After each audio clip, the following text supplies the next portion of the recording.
तो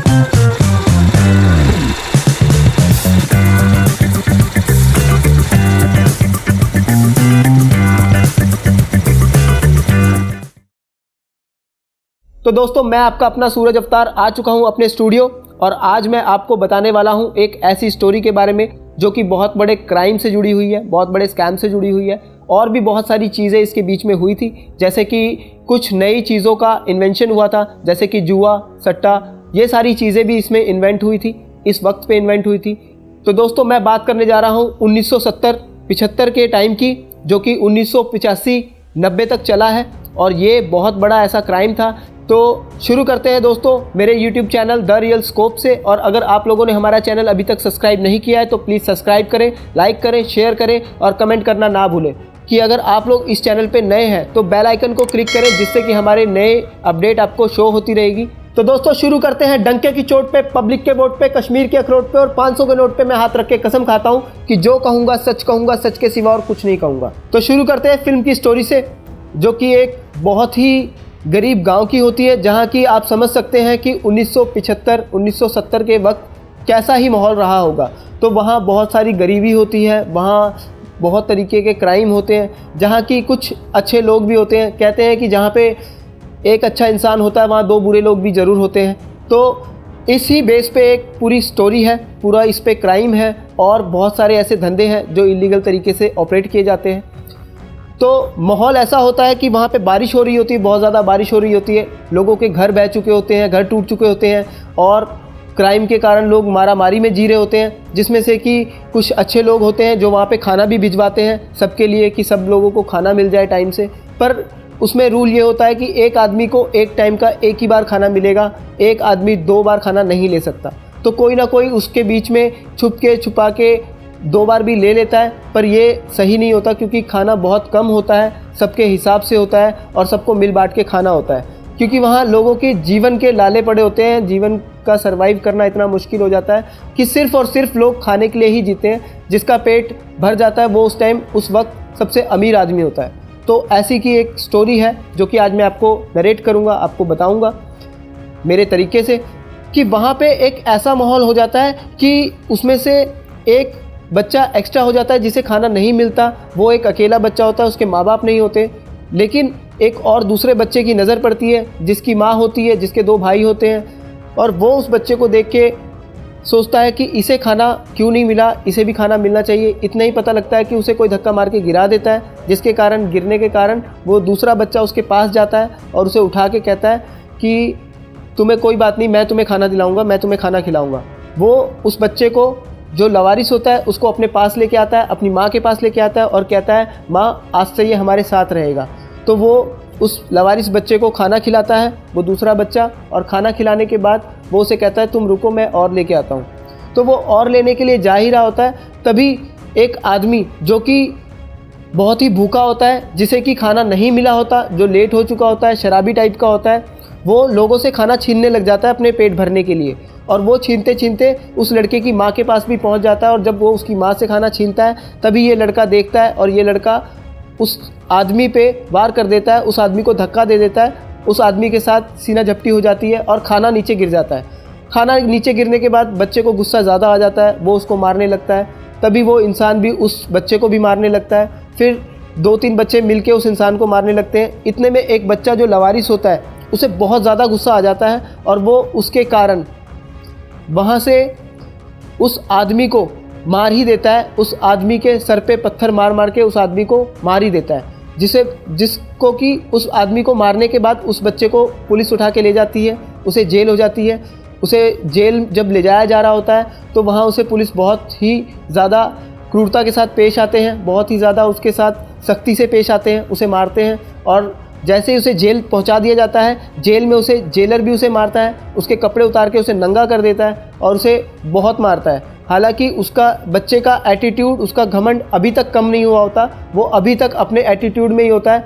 वो पुलिस वाले के साथ भी बदतमीज़ी करता है, जेलर के साथ बदतमीज़ी करता है और उससे भी बहुत सारी ऐसी बातें करता है जिससे कि जेलर को बहुत गुस्सा आ जाता है। पर जेलर समझ जाता है कि ये डरने वाला नहीं है, ये लड़ने वाला है और ये जहाँ लड़ेगा वहाँ इसकी हार नहीं होगी, वहाँ ये जीतेगा।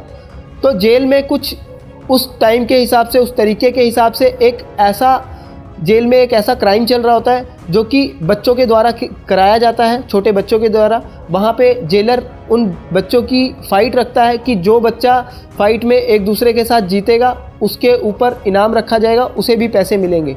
तो वहाँ पे जेल में हर बार एक ये नया प्रोग्राम की तरह दो लोगों के बीच में दिखाया जाता है, जहाँ की दो लोग आते हैं अलग अलग तरीके से, अलग अलग बच्चों की टीमों पे पैसा लगाते हैं और पैसा जीतते हैं। जहाँ की उस बच्चे की भी सिलेक्शन हो जाती है, उस बच्चे को भी उस पार्ट में ज्वाइन कर दिया जाता है और उस लड़ाई में उसका हिस्सा डाल दिया जाता है। उस लड़ाई में उसको जीतने को कहा जाता है, जो कि दो लोग अलग अलग, दो व्यापारी उन बच्चों पे पैसा लगाते हैं और पैसा जीतते हैं। तो वो बच्चा तो सिर्फ चाहता है कि उसका पेट भर जाए, वो सब कुछ करने को तैयार होता है सिर्फ अपनी भूख के लिए। तो ये भी एक दौर होता है कि जहाँ की सिर्फ भूख ही मायने रखती है, वहाँ पैसा रुपया कोई मायने नहीं रखता। तो वहाँ वो बच्चा उस लड़ाई में शामिल हो जाता है और लड़ाई करके जीत भी जाता है और उसे पेट भर के जेलर खाना भी खिलाता है। और धीरे धीरे उस जेल में बच्चा बड़ा भी होता रहता है और ये लड़ाई भी जारी रहती है और ये हमेशा से ऐसा माहौल रहता है कि उसमें उसको जीतना ही है। मगर इस बार उसकी बेल होने वाली होती है, जहाँ की वो कम से कम भी 25-26 साल का हो चुका होता है और उसको बेल होने से पहले जेलर कहता है कि तुझे एक लड़ाई और लड़नी पड़ेगी, लेकिन तुझे इसमें जीतना नहीं है, इसमें हारना है, क्योंकि हमें हारने के ज़्यादा पैसे मिलेंगे। तू जीतेगा तो तुझे 10 रुपये मिलेंगे, लेकिन अगर तू हारेगा तो तुझे 100 रुपये मिलेंगे। तो वहाँ वो बच्चा उनकी बात मान लेता है, जो कि इस वक्त बड़ा हो चुका होता है। तो वो उसकी जेलर की बात मान के वो लड़ाई करने चला जाता है, लेकिन वो लड़ाई इस तरीके से करता है कि वो लड़ाई हारता नहीं है बल्कि लड़ाई जीतता है। और वो जेलर को कहता है कि जीतने के बाद बेशक 10 रुपये मिले, मगर हारने के बाद 100 रुपये भी मुझे मंजूर नहीं है। तो वो एक ऐसी जंग में होता है कि जहाँ उसे हारना पसंद ही नहीं होता, उसे हमेशा से जीतना होता है, चाहे उसके लिए उसे कुछ मिले या ना मिले। तो वो वहाँ से फिर बेल होती है, वो अपने भाई के साथ घर आता है। घर पे आके वो लोग पार्टी करते हैं और वहाँ से उसका भाई उसे कुछ ऐसी जगहें दिखाने ले जाता है जहाँ की बहुत सारी ऐसी एक्टिविटीज़ हो रही होती है जो कि एक माहौल को दर्शाती है उस जगह के, जो कि आप फिल्म में देखने के बाद समझ सकते हैं कि वहाँ का एक कैसा ही माहौल होगा, मैं आपको बता नहीं सकता। तभी वो वहाँ घर पे आके बैठता है, खाना खुना खाता है और ऐसे ही 2-4 दिन बीत जाते हैं। फिर वो नौकरी की तलाश में लड़का निकलता है और उसे मार्केट में कोई भी नौकरी दे नहीं रहा होता, क्योंकि उसके पास ना तो कोई ग्रेजुएशन होती है, ना कोई डिप्लोमा होता है, ना कोई सर्टिफिकेट होता है, कुछ नहीं होता उसके पास, जिसके कारण कि उस बच्चे को नौकरी नहीं मिलती, उस लड़के को नौकरी नहीं मिलती। तभी वो एक बाज़ार में जाता है जहाँ की बहुत सारे व्यापारी लोग अपना अपना सामान बेच रहे होते हैं। वो वहाँ जाके लोगों से पूछता है कि क्या मुझे नौकरी मिलेगी। तो उसे वहाँ पे कई लोग मना करने के बाद एक व्यापारी एक आदमी को नौकरी से निकाल रहा होता है, क्योंकि वो आदमी काम ढंग से नहीं करता। तो तभी ये वहाँ जाके उससे पूछता है कि क्या मुझे नौकरी मिलेगी। तो वो कहता है नहीं मिलेगी, जाओ आगे। और ये कहने के बाद भी वो दोबारा वहीं खड़ा रहता है और उससे बार बार पूछता है कि क्या मुझे नौकरी मिलेगी। तभी वो बोल पड़ता है कि तुम इसको निकाल रहे हो, उसकी जगह मुझे रख लो। और जिसको निकाल रहे होते हैं वो एक गुंडे के गैंग का मेंबर होता है, जो कि वहाँ हफ्ता वसूली करने के इरादे से आते हैं। तो उनमें से ही उनका एक ये दोस्त होता है जो वहाँ नौकरी भी कर रहा होता है 15 रुपये पर महीने पर। तो वो वहाँ पे 20 रुपये पर महीने की डिमांड कर रहा होता है, जिसके कारण कि वहाँ का व्यापारी उस आदमी को नौकरी से निकालने की बात कर रहा होता है। तभी वो आदमी जिसे नौकरी से निकाला जा रहा होता है, वो उस लड़के को, जो कि बड़ा हो चुका होता है, नौकरी मांगने आया होता है, उसको धक्का मार के कहता है, ए तू निकल यहाँ से, तू मुझे जानता नहीं है, तू मुझसे भिड़ेगा तो बहुत बुरा होगा। पर ये बात सुनते ही वो लड़का उस आदमी को बहुत मारता है और मार के वहाँ से भगा देता है और बोलता है कि तुम मुझे नौकरी पे रख लो, मैं तुम्हें 10 रुपये महीने पे तुम्हारा काम करूँगा। तभी वो व्यापारी उस लड़के को नौकरी पे रख लेता है। पर नौकरी पे रखने के बाद वो 1-2 दिन बीत जाते हैं, वो नौकरी करता है। पर जिस आदमी को मारा होता है, जिस आदमी के साथ हाथापाई हुई होती है, जो पहले उसके पास काम कर रहा होता है, वो आदमी अपने पैसे मांगने आता है। तो उसे पैसे के लिए बहुत सारी बातें सुनाई जाती है, जो कि व्यापारी के द्वारा सुनाई जाती है।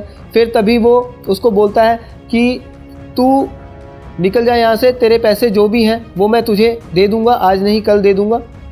तो वो वहाँ से उसे भेज देता है। तभी दूसरा आदमी आता है जो उसी गैंग का होता है, जो कि हफ्ता वसूल करते हैं, वो हफ्ता मांगने आता है।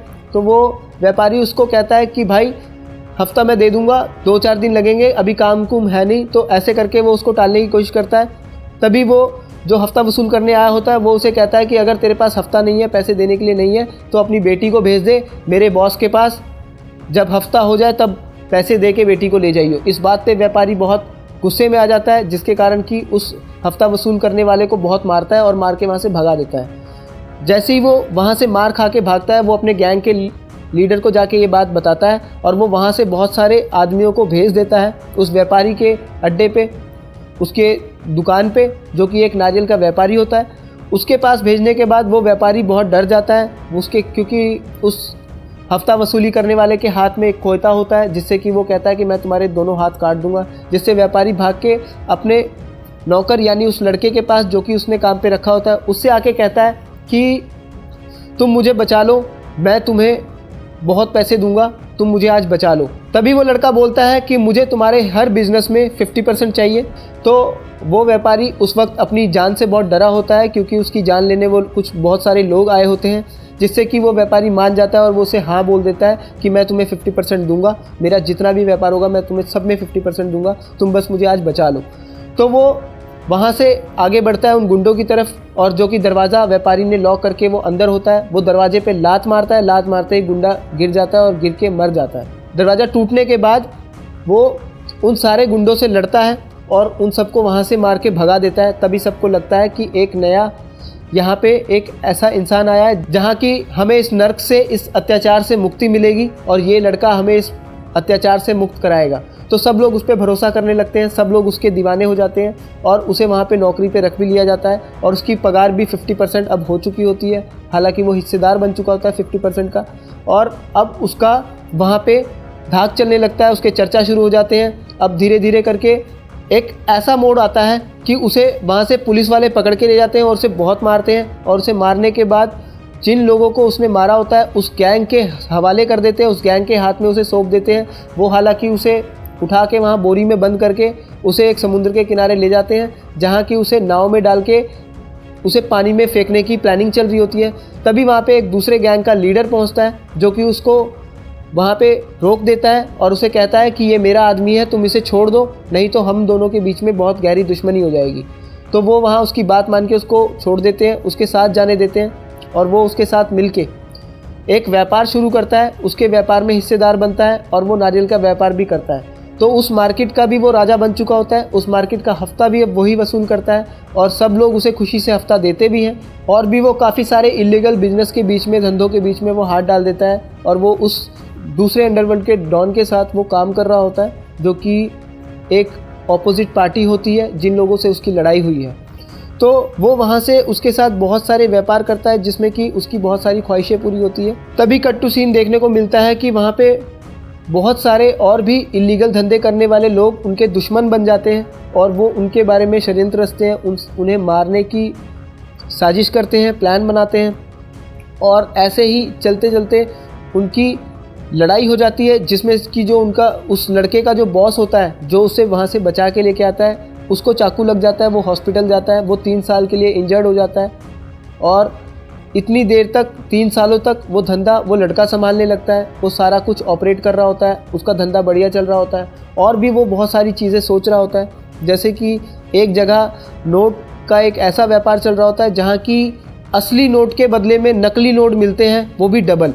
और वहीं पे एक इस तरीके का एक षड्यंत्र होता है उनका कि वो नकली नोट ना दे के असली नोट ही देते हैं, लेकिन रास्ते में जैसे ही वो असली नोट को नकली नोट में कन्वर्ट करके आदमी निकलता है, वो रास्ते में उसे पुलिस रोक लेती है और वो पुलिस वो पैसा उससे छीन लेती है। तो ये सारे उन्हीं के लोग होते हैं। हालांकि पुलिस का गेटअप लगा के ये लोग उस आदमी के पैसे लूटते हैं, जो कि व्यापारी अपना पैसा लेके आता है, जो लेके आता है वो भी छोड़ के जाना पड़ता है। हालांकि वहाँ पे नकली नोटों का कोई ऐसा व्यापार नहीं होता, वो सारे नोट असली होते हैं, क्योंकि उनकी प्लानिंग होती है कि ये पैसा ले जा पाएगा तब तो इसके पास होंगे। तो वो ऐसा कुछ करके वहाँ से एक स्कीम लगाते हैं। पर ये बात जैसे ही उस लड़के को पता लगती है, पैसे डबल कराने के लिए वो वहाँ निकलता है और वहाँ से जब डबल करा के पैसे लेके आ रहा होता है तभी उसे पुलिस पकड़ती है। पर वो पहचान लेता है कि पुलिस नकली है और वहाँ से उनके बीच में फ़ाइट होती है और फाइट करने के बाद ये वहाँ के सारे लोगों को मार देता है। मारने के बाद वहाँ से सारा पैसा लेके ये आ जाता है।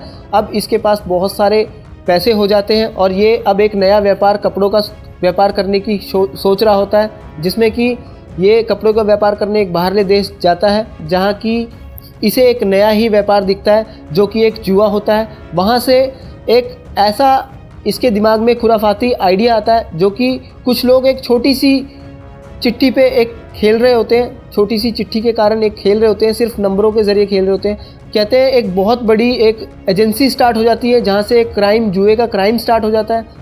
तो ये इसमें देखा जाता है कि जब ये जुआ खिलाने लगता है, ये ट्रेन से ही स्टार्ट कर देता है। वहाँ से लौटते हुए ये ट्रेन में एक पर्ची बनाता है और ट्रेन के नॉर्मल लोगों से ये बात करता है कि मैं आप लोगों को 1 रुपये के बदले में 8 रुपये दूंगा और अगर आप लोगों ने मेरी पर्ची का सही जवाब बताया, मतलब मैं जो पर्ची निकालूंगा या फिर आप जो नंबर बोलोगे, अगर वो पर्ची मैंने निकाली, वो पर्ची मेरे हाथ में आ गई तो आप लोगों को मैं 1 का 8 दूंगा।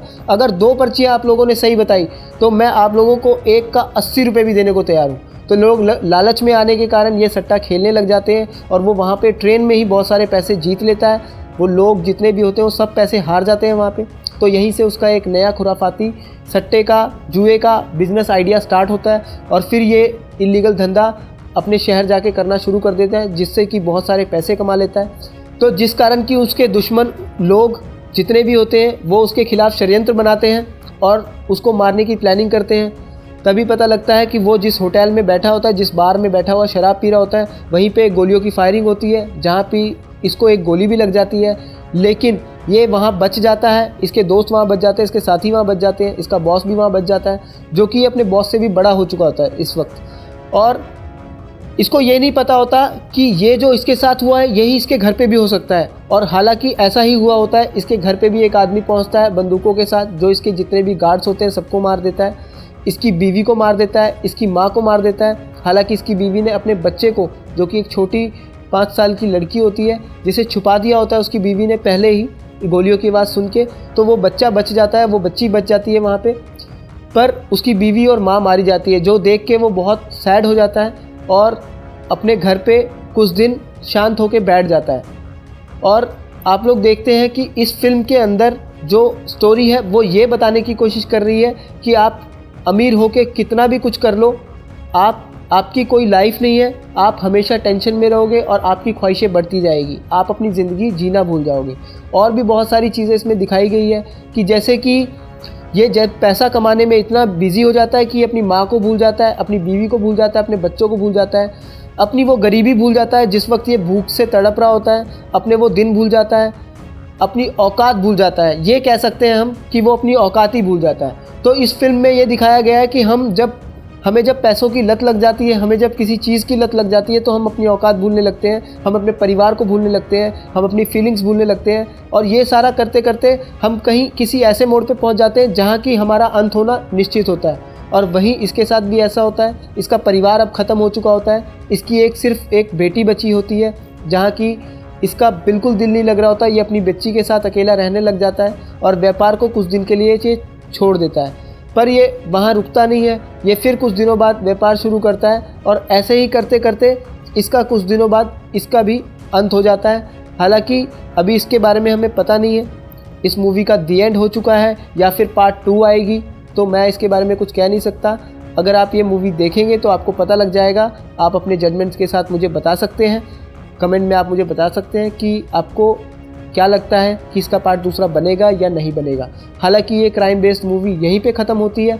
तो आज के लिए इतना ही, मुझे दीजिए इजाज़त। मैं आपका सूरज अवतार the real scope YouTube channel से। और अगर आप लोगों ने अभी तक हमारा चैनल सब्सक्राइब नहीं किया तो प्लीज़ सब्सक्राइब करें, लाइक करें, शेयर करें और कमेंट में हमें बताएं कि आपको क्या लगता है कि इस मूवी का 2 पार्ट बनेगा या नहीं बनेगा। और अगर आप लोग हमारे चैनल पर नए हैं तो हमारी नोटिफिकेशन पाने के लिए बेल आइकन को क्लिक करें, जिससे कि हम आपको नई अपडेट्स देते रहेंगे। तो दोस्तों, गुड नाइट, शब्बा खैर, आदाब। फिर मिलते हैं एक नए कॉन्सेप्ट के साथ।